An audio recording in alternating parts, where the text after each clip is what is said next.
One of the challenges we face as smallholder women farmers in Katsina State is that of dry land, drought, encroachment, and desertification. And because Swofon is the national platform trying to empower smallholder women farmers, we were able to collaborate with Heinrich Böll Stephen Foundation, and we are doing a 3-day capacity building of smallholder women farmers on dry land conservation. What are the practices that can help prevent encroachment and desertification so that in all seasons and round the year we can also farm enough for us to be able to eat and for the state to have enough food? We understand that there are irregular rain patterns. The rain does not fall regularly here in this part of Nigeria. And so we found it important to see how we can support smallholder women farmers. Please, can we put our hands together for our smallholder women farmers? As farmers, we have a particular clap.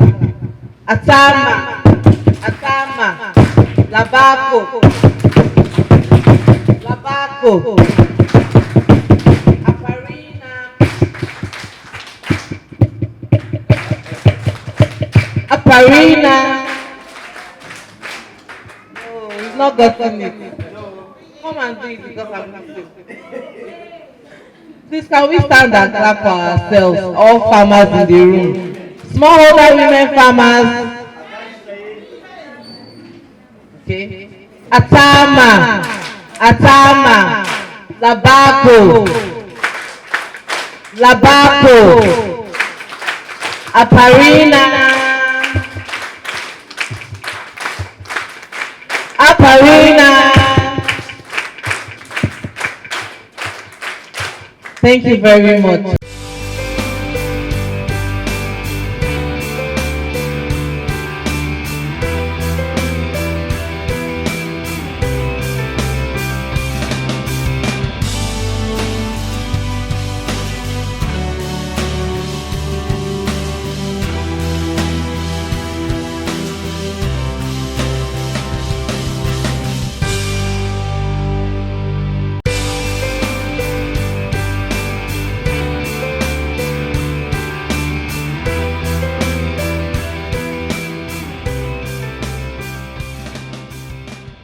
There's something called, they say, the farmers management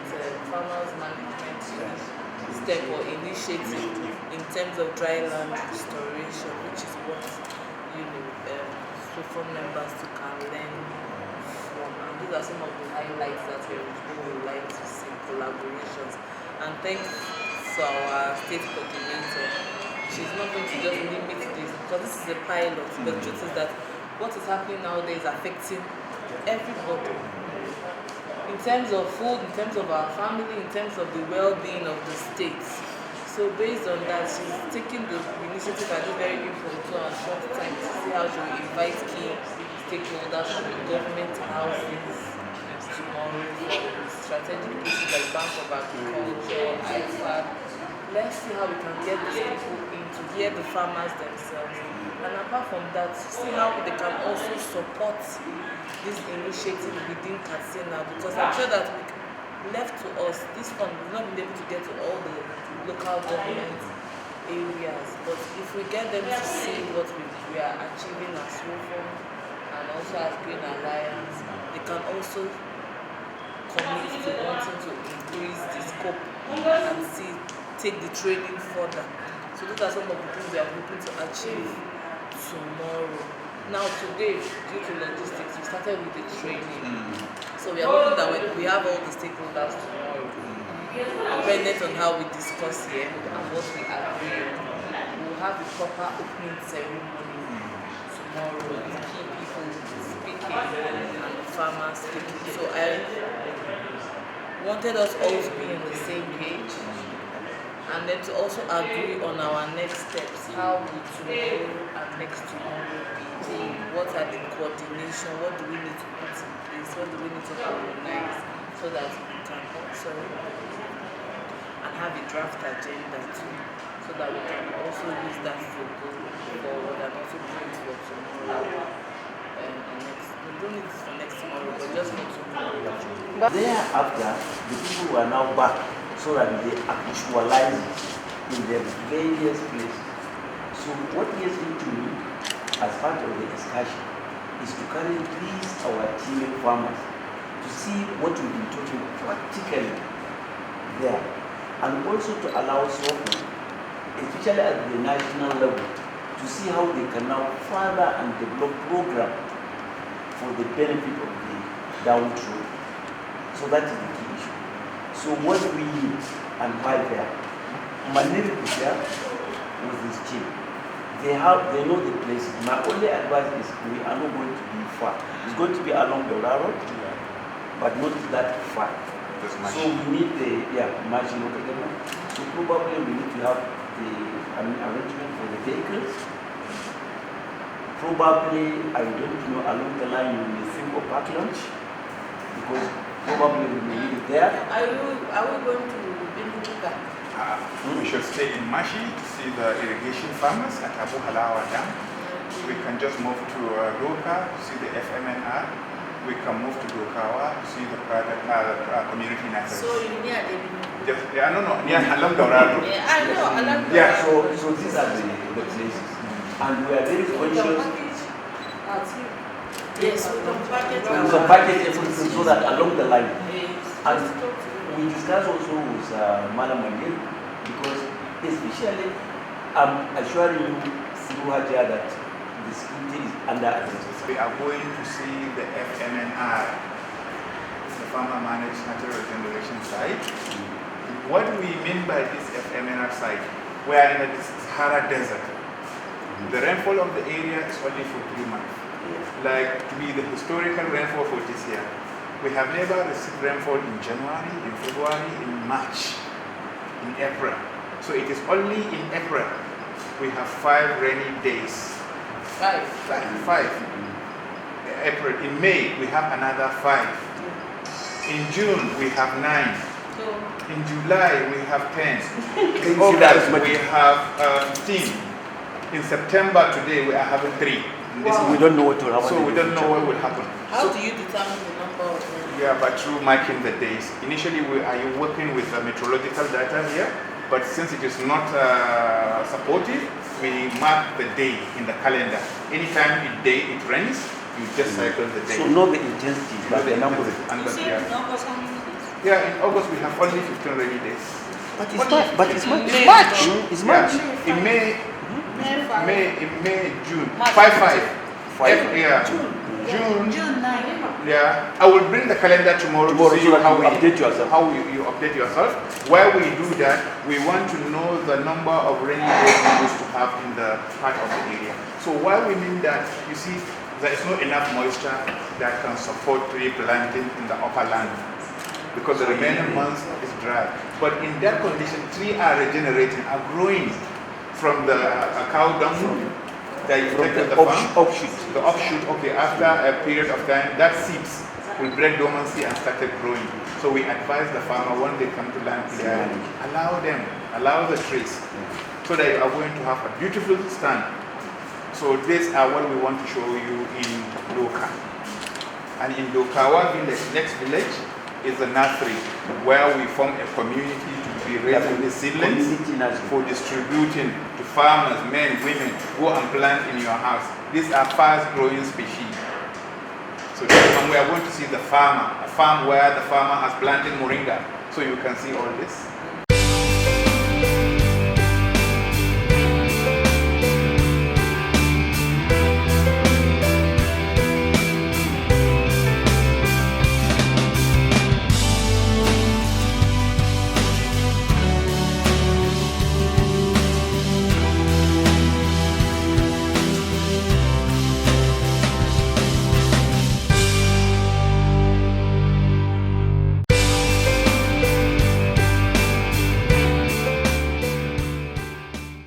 Capacity building organized by the Heritage Ball Foundation for the Swofon in Katsina is a welcome development, because this is a forum where women farmers were invited from the 34 local government in Katsina state to come and undertake the capacity building on how they can improve their farming, to checkmate the desert encouragement, in the form of planting trees in and around their farms and at the form of home gardening. And then during the capacity building, they were encouraged to do FMNR, what we mean Farmer Managed Natural Regeneration activity. This FMNR is a new innovation in the northern Nigeria where there is no enough rainfall. So a natural tree that is growing in the farmer's field or in the house state can be given protection to become a tree with less cost.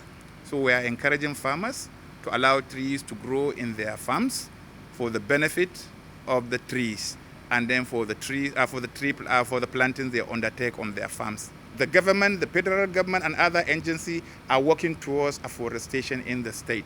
So it's an added advantage that this Swofon capacity building to emphasize the need to leave more trees.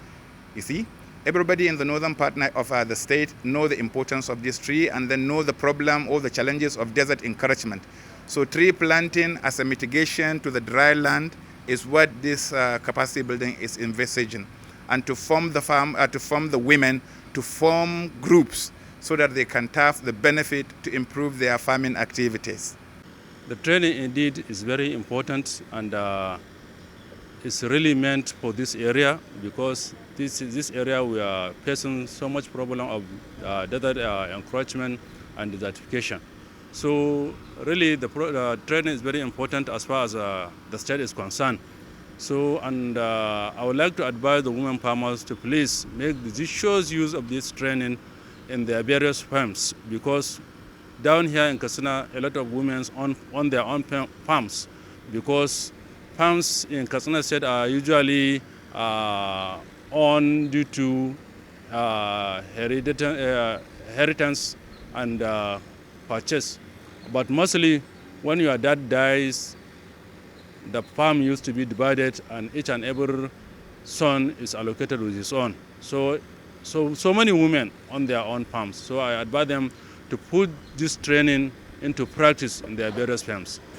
Certainly, women have great role to play in planting trees in Katsina, most especially we are a state that is very near to deserts in the Niger Republic and the neighboring countries that have desert, and there is great desert encroachment. If the women don't plant these trees, certainly there will be desert encroachment, and the felling of trees will be so much, and when they are cooking, using the firewood for their cooking, there will be drastic fuel shortage, and there will be desertification, and there will be desert encroachment within the state, making the environment very hazardous. I am really appreciate about this training. That Swofon is a good organization.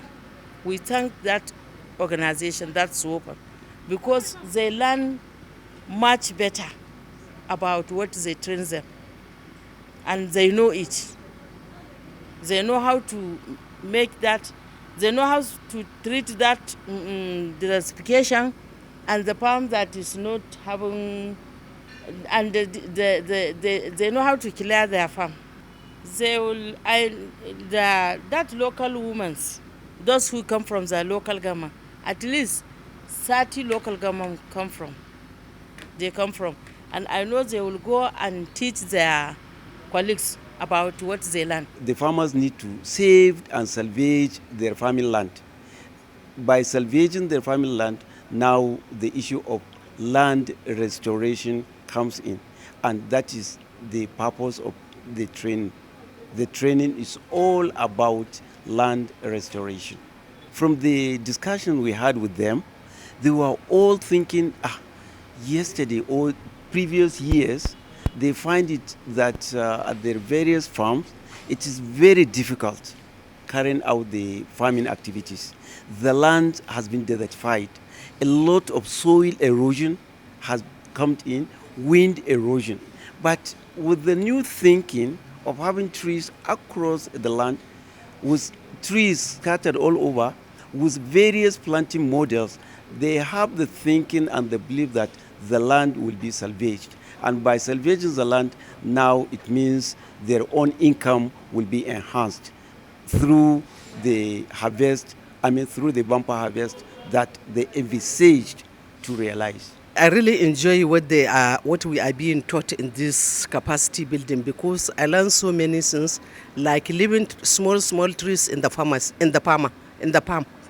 Because before we don't know, we usually cut all those small trees in the farm. But now I know that living that small tree is very important in the farm.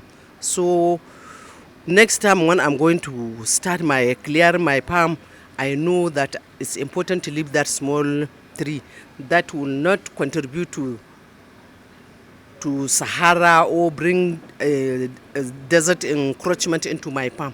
You know, soil erosion is very bad in a farm. So we know that with that small tree, I know it will help me a lot. And before I have already cut some, and now I'm going to plant a lot of trees in my farm so that it will protect my crops from soil erosion. Really, I really benefit some other things, so that I will understand that I understand everything, the thing that they are supposed to learn, to tell us. They tell us everything that we're supposed to learn to do this farm, so that we are very appreciative with it. Gaskiya, before we come here, we are practice some in for me now, for example, in my farm, I'm doing maize, beans, groundnut. Before my farm, I have problem in my farm. But before I went to my sister, I asked her how am I going to continue with my farm. Then she advised me I will so do and do this and do that. That is why I do everything that now I am satisfied. I must start by appreciating Heritage Bowl for the support.